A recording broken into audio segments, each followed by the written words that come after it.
Assembly Member Pidgeon.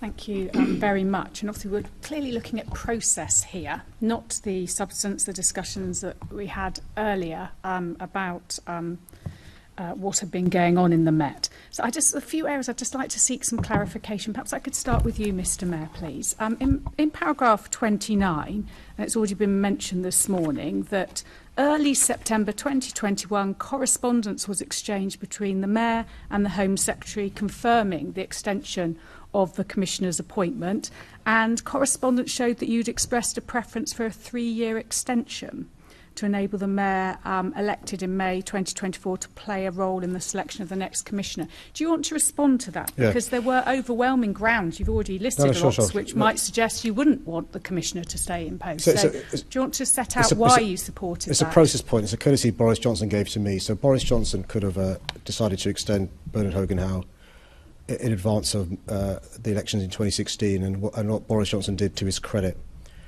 was to allow the new mayor to be elected in May 2016 and then to make a decision on the then commissioner and a new commissioner following that. And so that's the reason why. 1 year was clearly just kicking the can down the road, so it made more sense if you're going to extend to 3 years. So I did support the Home Secretary in her decision to extend the former commissioner's contract, ostensibly, and this is also a matter of record, which is confirmed. I appreciate Sir Tom didn't have the time to meet the Home Secretary, but in her written ministerial statement, where the Home Sec confirms, because of the pandemic, because of the need for stability and experience, she decided to extend the contract, which I supported. Before the extension, the Home Secretary and I had discussed the progress we'd made in relation to the core issue we were focused on, which is reducing violent crime, and we had made progress and continue to make progress. The incidents that caused me concern before the extension, we'll come on to hopefully, is concerns in relation to the black community's confidence or lack of in the police, which led to the action plan in the face of opposition from the Commissioner. We can come on to that. The concerns in relation to Clapham Common, we can come on to that. At the time of the extension, we didn't know the full facts of what Wayne Couzens had done and not done. That only came out on the 1st of October because of reporting restrictions. The Commissioner was aware, I wasn't. And the other thing which happened before the extension was the publication of the Morgan report, of course. After the extension, a number of additional things arise. After the extension, we've got the situation in relation to what we now know about Wayne Couzens in relation to other incidents, and also in relation to Sarah Everard's poor abduction, rape and murder. We had the Commissioner supporting, after the extension, wave down a bus as advice to women who are concerned. After the extension, I'm told there's another police officer who's been charged and arrested for rape. I speak to the Commissioner after the extension and say it's last chance saloon for her in relation to concerns I have about these issues. I rang up the Home Secretary over a number of times after the extension, and I told the Home Secretary my confidence had been shaken in the Commissioner as well. And I wrote to the Home Secretary in relation to the need for a public inquiry akin to Stephen Lawrence and the issues raised in the Lawrence inquiry. The Home Secretary, to her credit, agreed to appoint Dame Anne Giulioni, and I agreed with her, don't have a public inquiry because it may delay things. Start, with the terms of reference, and if there's a need to make it into public inquiry, because you've got powers to compel, you can do so. And I also asked the police to look into a review of culture and standards. I disagreed with the Commissioner's suggestion for who should undertake that review, and the Commissioner agreed to my suggestion of Dame Louise Casey. After the extension is the inquest into the horrific murders of Stephen Port, Anthony Walgate, Jack Taylor, Gabriel Cavari and Daniel Whitworth. The inquest is after the extension of the contract, and you'll be aware I asked the HMI to look into the issue of the incidents arising after that. And of course you've got Hutton. I'd make this point, which the Chair didn't want to go into, but it's just a matter of record. It's a matter of record that when Sir Tom was Chief Inspector, the Met Police Service wasn't in the engaged process. It went in the engaged process after he stopped being Chief Inspector and after Dame Cressida had left. Yeah, well, we've had a clear response on that, so I don't want to get into that. I just want to be very clear that you supported, in the September of 2021, as is written in this report, for Dame Cressida to have 2 years, and in fact, for the reasons you've given, you had actually called for 3 years. Correct.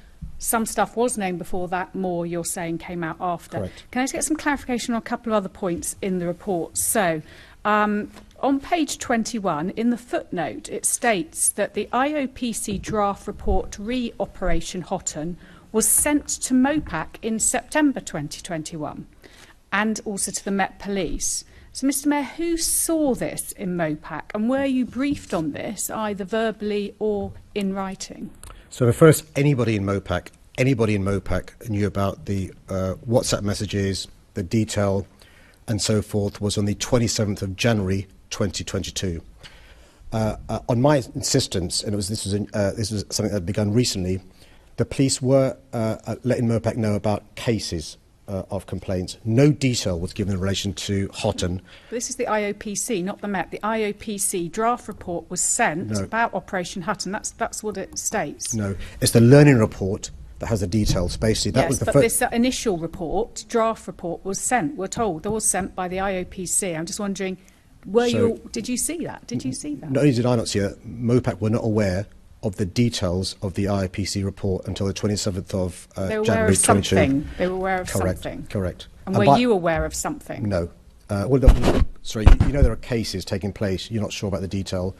You hadn't been briefed. This could be worrying, Mr Mayor. None We're concerned about it. Nobody in MOPAC or City Hall was aware of the details, the offensive WhatsApp messages, the systemic cultural issues until the 27th of January. Dame Cressida and the Deputy Commissioner, Assistant Commissioner Helen Ball, my understanding is, were aware. None of them alerted us to the issues. Okay, and then just one other clarification before I move into a few specifics that I want to pick up with you. We've been talking about minutes. You've talked about copious amounts of material. We all pour over minutes. On the 2nd of February, as it states in paragraph 58, you met privately with the Commissioner, and it says you spoke alone for about 40 minutes. Was there a record of that meeting? Were there any notes of that meeting? No, the gist of that meeting was similar to the meeting we had afterwards with staff. It wasn't uncommon for Dame Cressida and I to meet on a one-to-one and then to have staff present, because sometimes, human nature, you open it more one-to-one. Okay, and then paragraph 67 of the report, it claims that you had asked the Commissioner to secure some external legal advice to see if there's any way you could challenge IOPC's position in relation to officers. Just wondering whether you then went on and secured your own legal advice. No, things moved on, as you know, in the space of the next 9 days. But the point I was trying to get across to Dame Cressida was she was accepting at face value something. And so I'll give you a couple of examples where that doesn't work. In the case of Child Q, the IPC were investigating the officers for misconduct, which I think is not good enough. So I wrote to the IPC and said it should be gross misconduct, and my representations led to them going from misconduct to gross misconduct. If you remember Bianca Williams, the awful case of the stop and search, the Commissioner stood by the officers completely. The Deputy Commissioner went a step further. He said, I've seen the video evidence, right, and I support my officers. I'm paraphrasing. In fact, the Deputy Mayor insisted that the Met Police Service referred to the IPC, and there are now charges pending against those officers. My point was, look, there's an issue here in relation to some serious issues exposed by Operation Houghton. You're accepting at face value the issue of what you're saying in relation to the IPC, which, by the way, even if it is the case, if you take legal advice, A, you can check and you can test the boundaries, but B, you can say to the public, look, my hands are tied. I'm as outraged as you, but the legal advice is quite clear. There's no scope to go forward. And an example where I've done this is in relation to an issue that's pertinent to you, is City Airport. When I became mayor, people were angry about me not taking a bigger stand against City Airport in relation to the expansion. I got legal advice, and the legal advice says this is a hopeless case.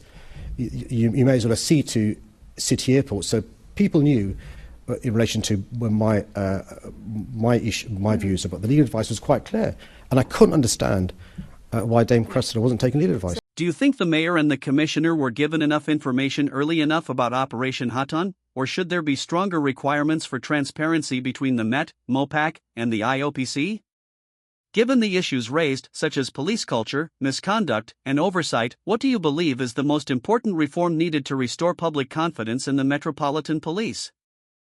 Let us know your thoughts in the comments below. Don't forget to like this video, subscribe to our channel for more in-depth political commentary, and hit that notification bell so you don't miss our next deep dive into the world of power and politics. Thanks for watching.